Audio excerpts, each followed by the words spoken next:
আজি আমি বিচাৰিছো আনন্দ মিশ্ৰ ছাৰৰ একশ্যন কিন্তু আনন্দ মিশ্ৰ ছাৰে লখিমপুৰত আহি মেল মিটিঙত গৈ এতিয়া দি আছে ভাষণ কিন্তু আমি ৰাইজে বিচাৰিছো আনন্দ মিশ্ৰ ছাৰৰ একশ্যন বাৰে বাৰে কৈছো যে আজি আনন্দ মিশ্ৰ ছাৰ SP থকা অৱস্থাত আমাৰ এইখন গাঁৱত আপোনাৰ ছাগলী চুৰ আহি এটা আমাৰ পঢ়ি থকা ল'ৰাক খুচি চুৰিয়ে খুচি হত্যা কৰিলে এজনী মাকৰ পৰা এটা পুত্ৰ আপোনাৰ কাঢ়ি লৈ গ'ল সেই মাকজনীহে জানে সেই যে পুত্ৰ শক্তিটো জীৱনত থাকি যাব সেয়েহে আমি ৰাইজে যেতিয়ালৈকে এই প্ৰণৱজ্যোতি শইকীয়াৰ ফাৰ্ষ্ট ট্ৰেকৰ আদালতৰ যোগেদি বিচাৰ কৰি ফাঁচি দিয়ে আমি প্ৰতিবাদ কৰি থাকিম আৰু এটা কথা যদি পাৰে অসম আৰক্ষী JP সিং আৰু মুখ্যমন্ত্ৰীয়ে দেখোন বহু ক্ৰিমিনেলক আপোনাৰ এনকাউণ্টাৰ কৰিলে এই অসমীয়া ল'ৰা এটা যে এই বিজেপি চৰকাৰৰ দিনতে খুচি পঢ়ি থকা তেজপুৰ আইটিআইত পঢ়ি থকা খুচি ঘৰৰ সন্মুখতে খুচি যে মাৰি দিলে এনকাউণ্টাৰ কৰিব নোৱাৰে নি এনকাউণ্টাৰ কৰি দিয়ক আমি এনকাউণ্টাৰ কৰিবলৈ দাবী জনাইছো ৰাইজে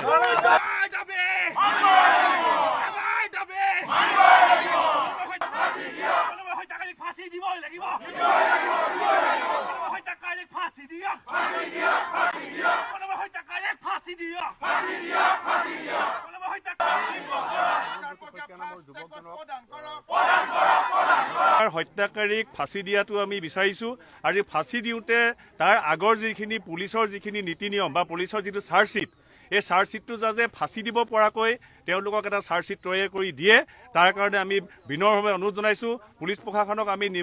বিনম্ৰভাৱে প্ৰাৰ্থনা জনাইছো অনুৰোধ জনাইছো আৰু তেওঁলোকক দাবী জনাইছো যাতে ফাঁচি দিব পৰাকৈ তেওঁলোকে চাৰ্জশ্বিটটো দিয়ে এইটোৱে আমাৰ প্ৰথম দাবী ফাঁচি দিয়ক দিবই লাগিব ফাঁচি দিবই লাগিব ফাঁচি দিবই লাগিব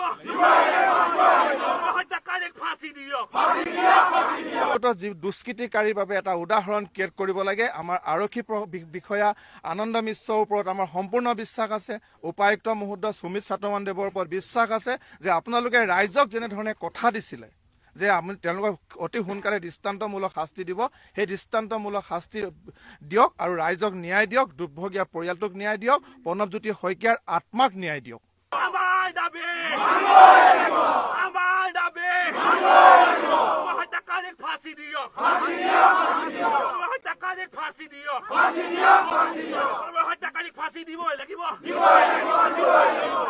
আমি প্ৰতিবাদ কৰিছো প্ৰণৱ শইকীয়া আমি ন্যায়ৰ বাবে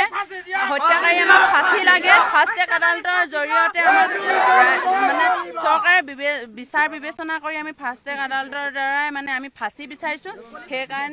সেইকাৰণে আমি সকলোৱে প্ৰতিবাদ কৰি আছো আৰু খুব কম দিনৰ ভিতৰত লাগে কাৰণ কি কৰিব কাৰ্যকৰ মানে বেছি দীঘলীয়া হৈ গ'লে আমাৰো লেহেমীয়া গতিত চলিব বুলি আমি ভাবিছো সেইকাৰণে যিমান পাৰে আমাক সোনকালে যাতে প্ৰণৱ শইকীয়া আমি যাতে শ্ৰাদ্ধ নপতাৰ আগত যদি এইটো কাম কৰি দিব পাৰে আমি তাত তেতিয়া নথৈ সুখী হ'ম মানে সেইটোৱে আপোনালোকৰ মাধ্যমেদি আমি আমাৰ চৰকাৰক এই দাবী কৰিছো সেইকাৰণে মুখ্যমন্ত্ৰী ডাঙৰীয়ালৈও যাতে এই বাৰ্তাটো যায় আমি সকলোৱে প্ৰতিবাদ কৰি আছো আৰু যেতিয়ালৈকে প্ৰণৱ শইকীয়াই ন্যায় নাপায় এই প্ৰতিবাদ সদায়